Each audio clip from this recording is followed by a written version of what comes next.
Oktober is de maand van de geschiedenis en het thema dit jaar is vorst en volk. En dat thema valt mooi samen met het 200-jarige bestaan van ons koninkrijk. En bij ons aan tafel zit journalist Paul van der Steen en hij heeft een boek geschreven over 2 eeuwen Nederland. En dat boek heet Ware grootheid, schamele kleintheid. Ik struikel alweer bijna over de titel. Meneer van der Steen, welkom. Vertelt u ons dus wat meer over de inhoud van het boek? De inhoud van het boek beschrijft eigenlijk 200 jaar Nederland. En dan niet alleen de obligate geschiedenis, maar vooral eigenlijk de geschiedenis vanuit de momenten, de ontwikkelingen, de personen die Nederland Nederlands maakten.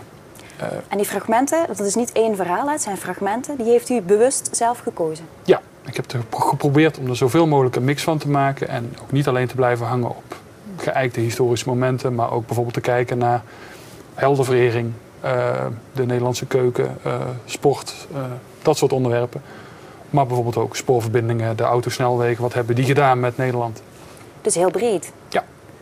En dan ook niet alleen over het koninkrijk, zeg maar? Het gaat wel allemaal over het koninkrijk, maar het gaat over binnen dat koninkrijk. We zijn in 1813 betrekkelijk willekeurig, hebben de grootmachten beslist. Daar komen de grenzen. Daar was toen ook nog België bij, ook nog Luxemburg.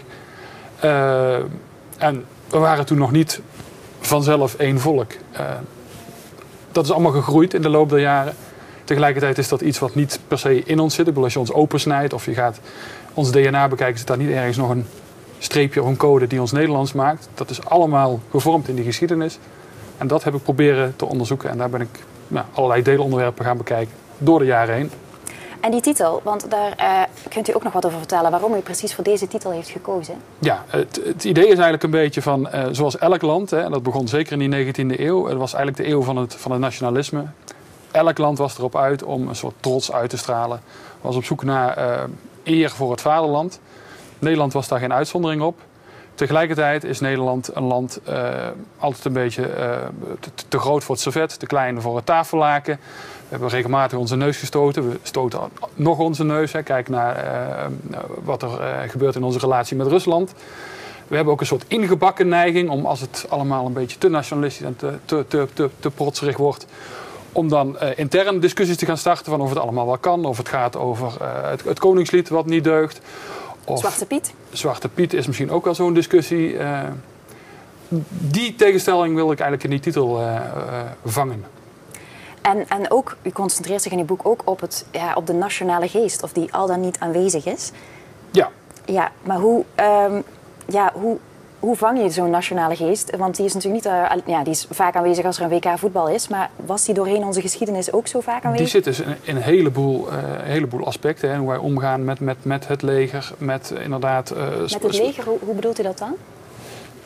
Anders dan in andere landen hebben wij altijd een zekere afstand gehad. Los van een aantal momenten. Op eind in de 19e eeuw hebben we op een gegeven moment in Indië een succesvolle campagne gevoerd tegen opstandelingen daar. Dan waren we even trots, maar we zijn nooit bijvoorbeeld een heel erg militaristisch land geweest. Nee. In tegenstelling tot onze oosterburen. Het zit bijvoorbeeld ook in de architectuur. En als je in andere landen komt, ga maar eens in Brussel in de hoofdstad kijken. Zie je brede boulevards met regeringsgebouwen die ook de trots van de Belgische natie uitstralen. Dan uiteindelijk kom je op een plein met een prachtig groot standbeeld. Dat is in Nederland ook allemaal wat kleiner. En bescheidener misschien? Ja. Ja? Oké. Sorry. Ja, nee, dat vroeg ik me dan af. Want je heeft al die aspecten eigenlijk proberen te vangen. Maar hoe maak je die keuze? Want 2 eeuwen, dat is nogal wat. Ik neem aan dat u wel hulp heeft gehad bij het uitzoeken van... wat zijn nou de momenten? Of heeft u dat allemaal zelf gekozen? Ik heb ze zelf uitgekozen. En ik ben gaan kijken dat je een beetje evenwichtige verdeling krijgt over de jaren heen. Het werden uiteindelijk 59 afleveringen. Dus je moet niet zorgen dat je in, ik noem maar wat, 1953, rondom 1953 ineens 10 onderwerpen hebt. Ja. En ik heb ook een beetje geprobeerd om een mooie evenwichtige verdeling te krijgen. Dat je niet 4 hoofdstukken achter elkaar het over architectuur hebt of over heldenverering. Dus dat komt een beetje zo door het boek heen. En soms kun je ook bepaalde aspecten weer samenvoegen in sommige hoofdstukken en weer vanuit een bepaald jaar doorkijken naar een ander jaar of terugkijken naar een ander jaar om te kijken hoe het bijvoorbeeld, ik noem maar wat, dat voorbeeld van de keuken noemde ik straks, Dat je vanuit dat jaar 1895, wat ik aanhaal, even terugkijkt en even vooruit kijkt hoe het met die keuken ging. Maar dat boek had dus eigenlijk 2-3 keer zo dik kunnen zijn met wat hij allemaal eruit gesneden heeft. Moeiteloos, ja. Waarom daar dan toch maar niet voor gekozen? Want ik kan me wel voorstellen, het is natuurlijk, als je historisch gaat kijken, het is toch een bepaald, zonder te generaliseren, een bepaald type mensen wat dat leuk vindt om dat te lezen. En die hebben meestal geen moeite met een dikke pil, dus waarom niet? Nou, het is heel banaal, toch een behapbaar boek. En het belangrijkste aanleiding is eigenlijk, de artikelen zijn oorspronkelijk geschreven als serie voor het dagblad Trouw. Daar is de serie vorig jaar november gestart, loopt die ook nog door tot begin volgend jaar. En dat moest ook een beetje behapbaar zijn. Die hebben nu al voor een krantenbegrippen een enorm lange serie van ruim een jaar. Maar nog langer dan wordt het wel een hele lange zit. Wat is de bijzondere positie van Limburg in uw verhaal? De bijzondere positie van Limburg is vooral eigenlijk dat Limburg in eerste instantie er nog niet volledig eigenlijk aan hing. En nu hangen we wel eraan. Het is leuk dat hij dat zo zegt. Ja, ik bedoel, er is nog enige twijfel geweest in 1830. Hè. Zouden we meegaan met de Belgen? Nou goed, we zijn bij Nederland gebleven. Tot 1867 was het zo dat de koning van Nederland was hertog van Limburg tegelijkertijd. Maar tegelijkertijd was Limburg lid van de Duitse Bond. Er staat ook nog een hoofdstuk over in het boek.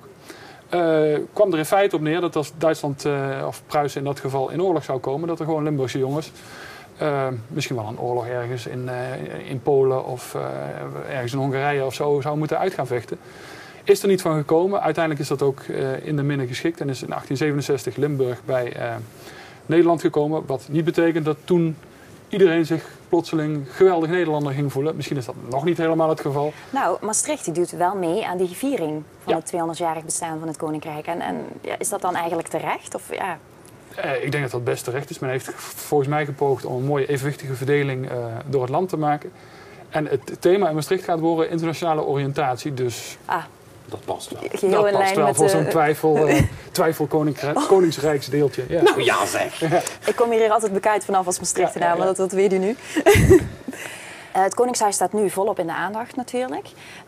Is dat ook zeg maar, een reden om dan nu ook door u zeg maar, om dit boek uit te brengen en om het ook zeg maar, in behapstukbare, zodat u het volk ook goed kan onderwijzen hierover? Want ik bedoel, het is makkelijker om te lezen als het natuurlijk in fragmenten is opgedeeld. Houdt de lezer misschien wat langer vast? De aandacht voor het Koningshuis heeft er niet per se mee te maken. De aanleiding vooral was toch... Maar meer mensen zijn nu geïnteresseerd in het Koningshuis dan voorheen. Ja, maar goed, het gaat toch ook vooral over Nederland en over een Nederlander zijn. En het Koningshuis komt er best in naar voren. De aanleiding was dat jubileum wat eraan zit te komen.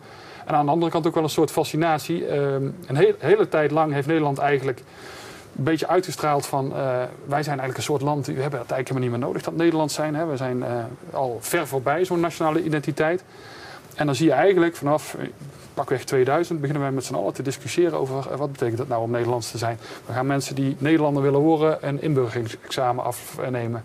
We gaan een kanon maken, we gaan de grootste Nederlander kiezen. Ja. We gaan praten over een geschiedenismuseum wat er uiteindelijk niet komt. Goede ontwikkeling dan? Op zich is het altijd goed om denk ik even bij jezelf te gaan stilstaan. Wie zijn wij nu eigenlijk? Tegelijkertijd zie je, dat komt ook wel in dit boek weer naar voren. En dat is misschien ook wel weer onze schamele kleinte, waar we het straks over hadden. Is dat we daar niet helemaal uitkomen. Hè? Zie je zo'n historisch museum, 4, 5 jaar discussie. En uiteindelijk komt er helemaal niks uit die handen. Maar dat is wel heel Nederlands, toch? Ja, en misschien is dat ook wel gewoon een deel van onze identiteit. Ja. En dat is ook niet per se verkeerd. Als je nou al heel stellig gaat zijn over je identiteit, ja, wordt het althans in veel Nederlandse ogen, en ik kan daar wel een beetje in volgen, ook een beetje eng vaak. Hè? Dan krijgt het iets tromroffeligs en borstkloperigs. Dat hebben wij niet zo, denk ik. Dus een nuchtere noot eindigen we. Ja, met alle hysterie die er ook in het boek zit door de jaren heen. Een soort golfbeweging. Ja. Nou, meneer Van der Steen, hartelijk bedankt voor uw komst naar de studio en de toelichting op uw boek. En veel succes. Graag gedaan. Dank u wel. Dank u wel.